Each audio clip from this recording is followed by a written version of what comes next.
Par rapport à Kalia, je ne vais pas aller dans le sens du recrutement. Mais le fait, vous êtes un officier d'état-major, versé aussi dans l'intendance. Vous savez bien, en matière de transport de troupes et autres, il y a ce qu'on appelle le train et garage. Est-ce que le fait de faire transporter ces personnes-là dans des véhicules d'une compagnie, habillés non pas en tenue militaire, mais dans des sortes de sportifs, les amener vers les stades, n'était pas une sorte de diversion pour le public? Est-ce que d'habitude c'est comme ça que l'armée se déplace? L'armée a une tenue régulière. Quand l'armée veut se déplacer, l'armée a une tenue régulière. Alors, tout groupement d'hommes qui n'a pas cette tenue réglementée, ce n'est plus une armée.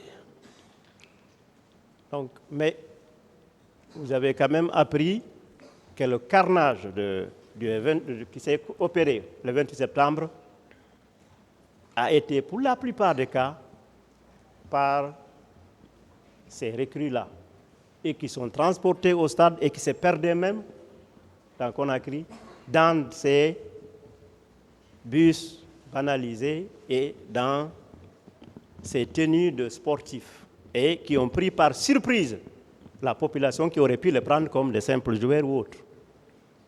Et, j'enchaîne, votre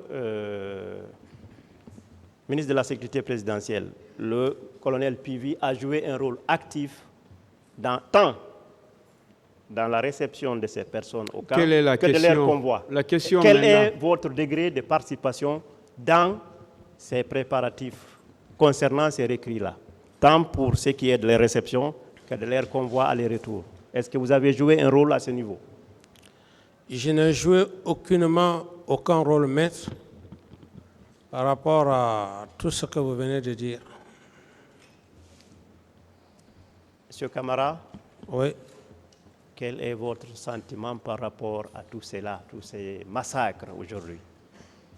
Mon sentiment par rapport au massacre du 28 septembre, au peuple de Guinée, à ces victimes-là, qu'est-ce que vous avez à dire? Je suis, même à l'instant où je suis assis devant le tribunal criminel, je suis choqué moralement.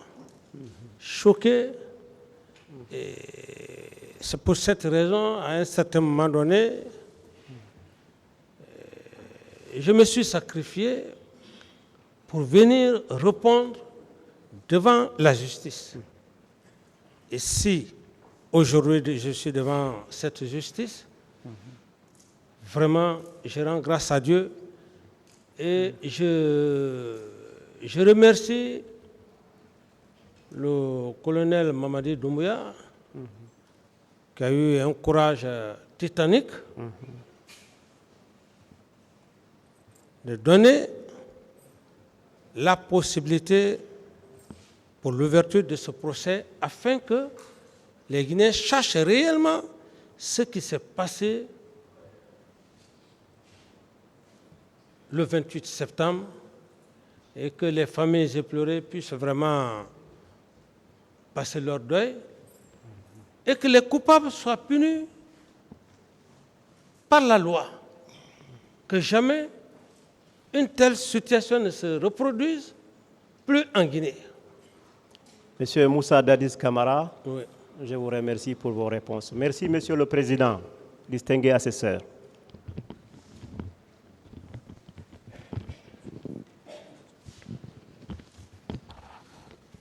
Merci, Monsieur le Président, Monsieur du tribunal. Je suis Maître Traoré Drissa du barreau de Côte d'Ivoire. C'est avec honneur que je prends la parole devant votre tribunal.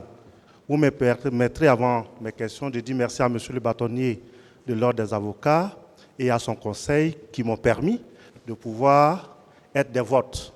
Également à mes confrères ici qui sont tenus compte de mon ancienneté qui ne peut pas prévaloir ici puisque je suis un jeune avocat de 22 ans de Côte d'Ivoire.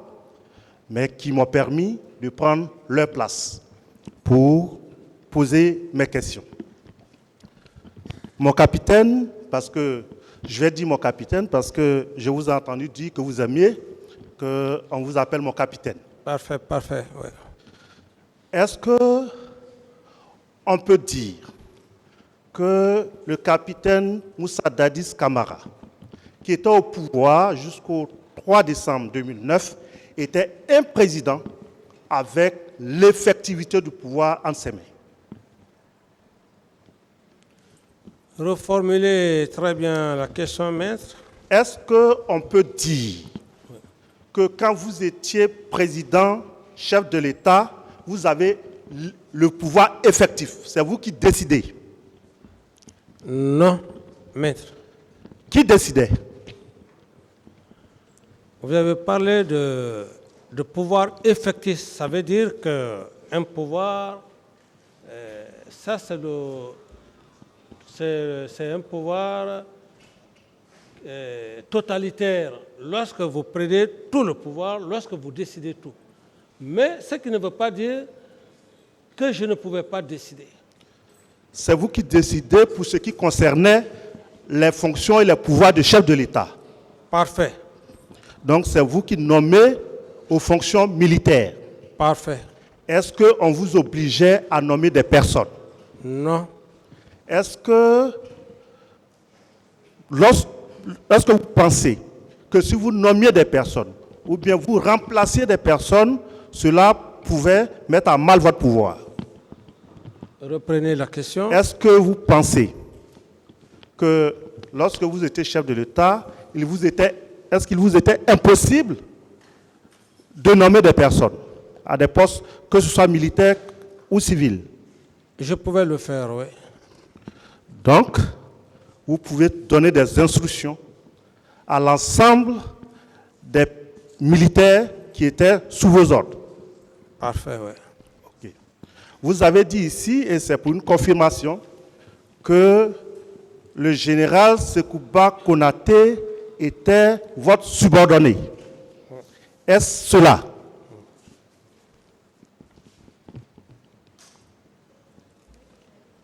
Oui, quand on est chef d'État, le ministre de la Défense, il est votre subordonné par rapport à la hiérarchie. Et donc, est-ce qu'on peut conclure sur ce point-là pour dire, lorsqu'il y avait, quelle que soit la décision prise, vous aviez, vous, la possibilité de dire votre mot et c'est ce que vous direz qui devait être fait? Reprenez. Est-ce que c'est vous qui aviez le dernier mot lorsque des décisions militaires devaient être prises? Le dernier mot, c'est trop dire la concertation. Et si vraiment au cours de la concertation, nous deux sommes d'accord, et ça peut bien passer. Donc, si nous sommes d'accord sur ces points-là, vous aurez pu donc démettre Diakité Aboubakar Toumba de ses fonctions après le 28 septembre 2009. Que j'aurais pu faire quoi? Le démettre de ses fonctions de aide de camp. Est-ce que vous pouviez le démettre de ses fonctions de aide de camp? Ici, ce n'est pas un problème de fonction qui est le plus important. Après les événements du 28 septembre, ce n'est pas un problème de fonction. Il veut savoir si vous aviez la possibilité de le démettre de ses fonctions. Je pouvais bien le faire. D'autres questions? Je vais vous poser des questions sur les systèmes de renseignement, pas dans les moindres détails. Est-ce que les services de renseignement de votre pays vous rendaient compte? Bon, même si on me rendait compte, je ne peux pas dire que tout était à 100%. Les renseignements, ils sont relatifs, contrairement à ce que les gens peuvent y penser. Mais les différents responsables de renseignement ont été nommés par vous. Ici, le problème, ce n'est pas un problème de renseignement qui est important, mais... Est-ce que les responsables avaient été nommés par vous? Non. Les responsables des services de renseignement ont été nommés par qui? Si ce n'est pas par vous, c'est par qui? Le service de renseignement n'était pas nommé par moi. Et ce n'est même pas d'ailleurs le président qui nomme ce service de renseignement. La gendarmerie est là pour ça, la police est là pour ça. Oui. Qui les nomme? La gendarmerie, c'est un corps. Mais les services de renseignement de gendarmerie, qui les nomme? Je dis bien, maître, à ce niveau, ce n'est pas un problème de service de renseignement qui est important. Posez clairement vos questions. Là, je pourrais vraiment en parler. Qui nomme les services de renseignement au niveau de la gendarmerie? C'est ce qu'il veut C'est la savoir. gendarmerie et la police. Au niveau de la gendarmerie, qui les nomme? C'est le haut commandant de la gendarmerie à travers la compétence. D'autres questions? Okay.